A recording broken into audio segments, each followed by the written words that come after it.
I'm yours. With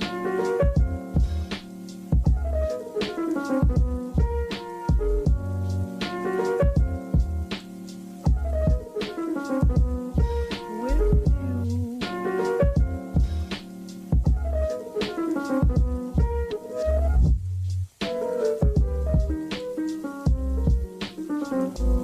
I'm yours.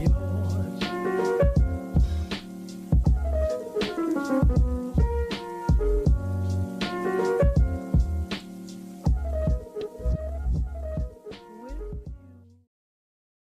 All right, what is going on? Just finished WWE Survivor Series War Games. Is the first War Games for WWE main roster, and they showed out tonight. We had the women starting off the match. We had the men ending it. We had Roman Reigns and the Bloodline still looking dominant, still looking strong, and we also had Sami Zayn, as you can see at the end there, showing his loyalty to the Bloodline, showing everyone that he is still an honorary Uce. Uh, Quick recap of what happened on tonight's pay-per-view, premium live event, whatever it is that you want to call it. We're gonna break down every single match, match by match here. What's going on? People in the chat right now. Dave is in the chat. We got Zach in the chat. We got a normal guy in the chat. We got people over here on TikTok as well that are filing in. So let's start off with the opening match of Survivor Series, which was the women's War Games match. The build to this was okay in a sense because you still had like the whole feud between Damage Control and Bianca Belair, and then she needed help bringing in Asuka and Alexa Bliss to help her. We actually thought that this was going to lead into something a little bit different, but then once WWE announced War Games, um, it shaped up to we can see potentially have people that were going to come back into the fold into WWE, as we've seen that with Mia Yim coming back to WWE and joining Bianca Belair. And then last night on SmackDown, we finally got to see who the fifth person was for Team Bianca, which ended up being Becky Lynch. Becky Lynch going back in and leaving the heel character of Becky Lynch and becoming the man again and becoming a face, which I want to see what's going to happen with that now that Becky Lynch is no longer a face with the Raw brand, and will she still continue to have that feud with Bianca Belair? It doesn't look that way. Bianca Belair and Becky Lynch end up getting the win. A lot of great spots in this match. Um, I thought Io Sky at one point hurt herself because she tried to go for a top rope move on Bianca Belair and like missed twice, but she recovered at the end, which was great.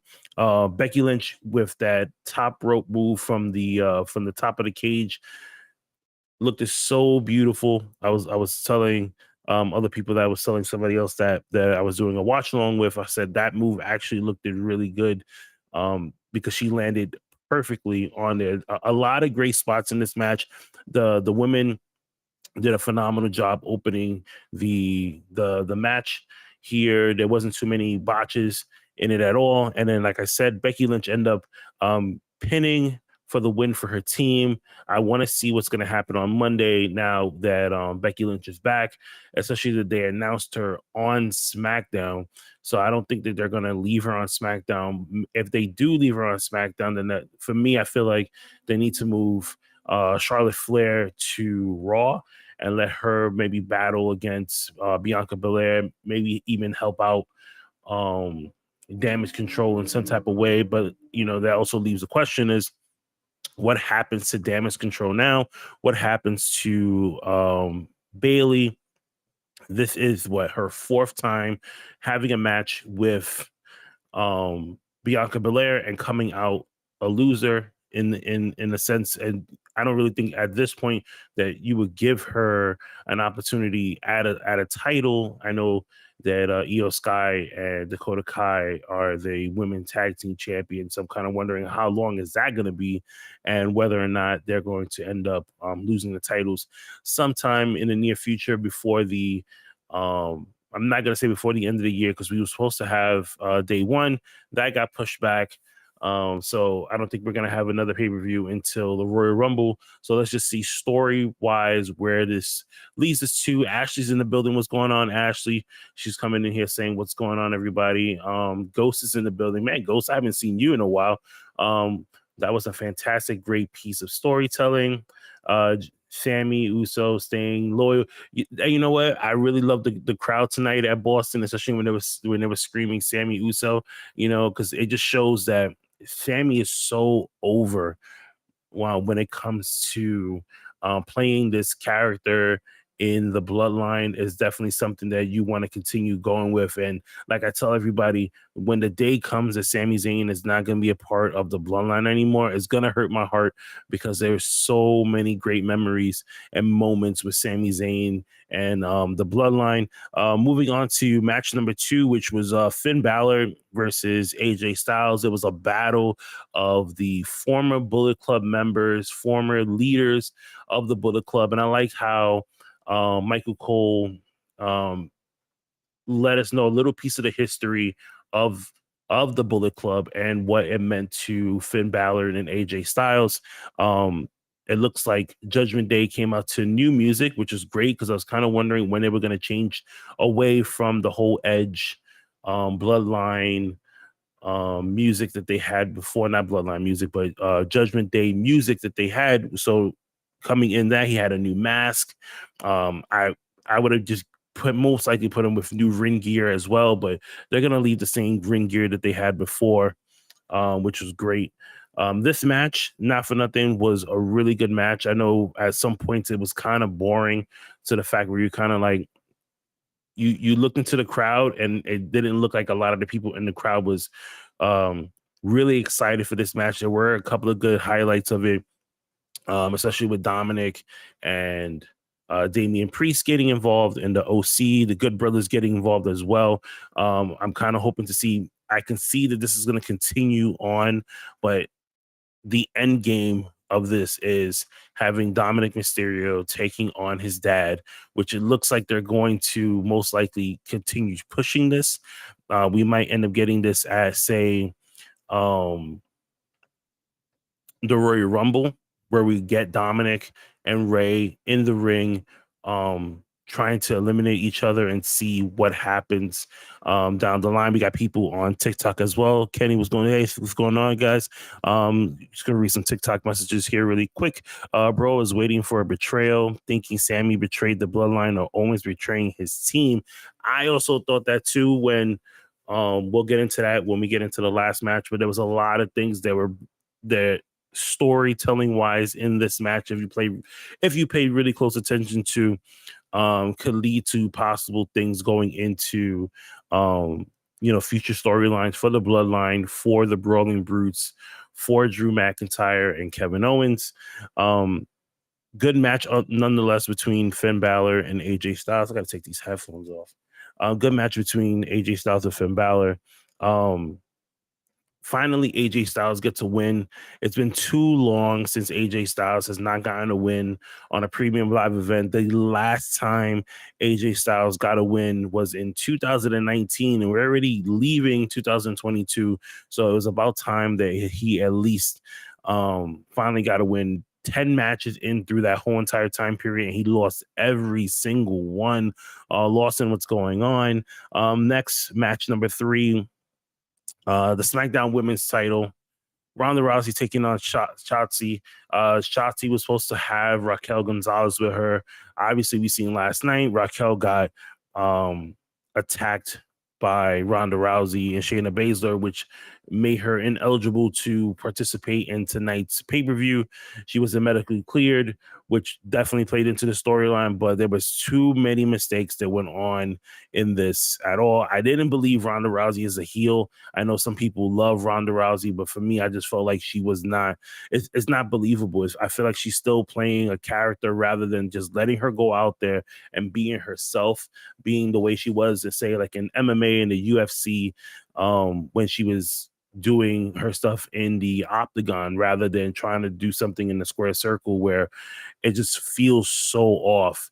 Zach is saying Crown Jewel 2019. Yeah, it's crazy how like that's how long it's been since AJ Styles has actually had a legitimate win in WWE. We'll first fast forward through SmackDown Women's Title match. Obviously, Ronda retains her SmackDown title. I thought that maybe um, they might set up for Charlotte Flair to come back at this pay-per-view, maybe give us a little bit of a surprise, but obviously we didn't get that. Charlotte is still MIA. We have no idea where she is when she decides to come back. She looks like she's playing the whole Sasha Banks role right now when it comes to um, taking her time and coming back into the ring. I just seen her do a modeling shoot for a magazine, so God knows when she's gonna come back. The next match that we had was the United States title matches, which to me was one of my favorite matches in this pay-per-view. You had Austin Theory, you had Bobby Lashley, and you had the champion Seth Rollins all battling it out for the United States title.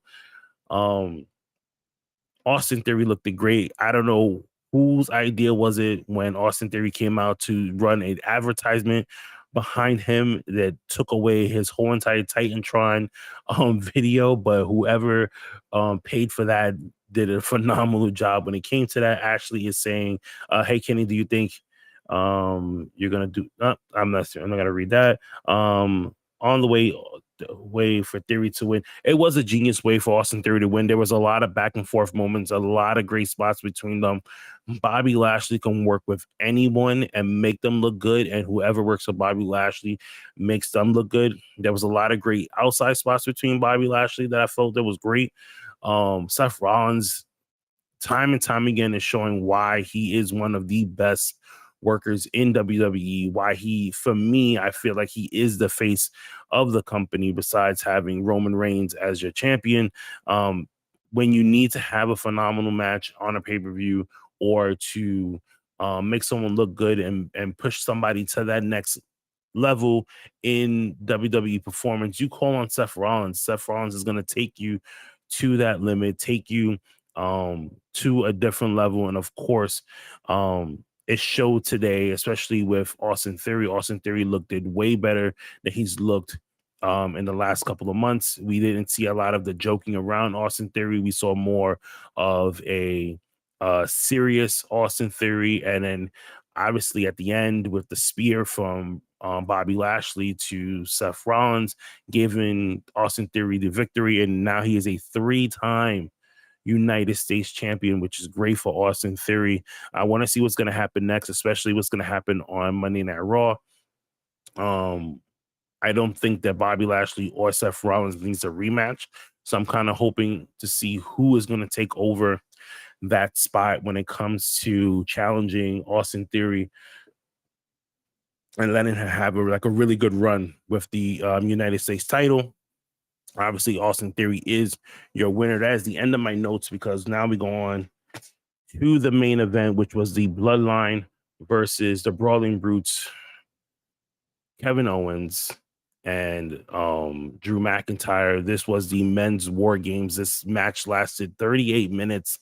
Obviously had so much storytelling when it came to this match. I see people in the chat asking me, what are my thoughts on Sami Zayn?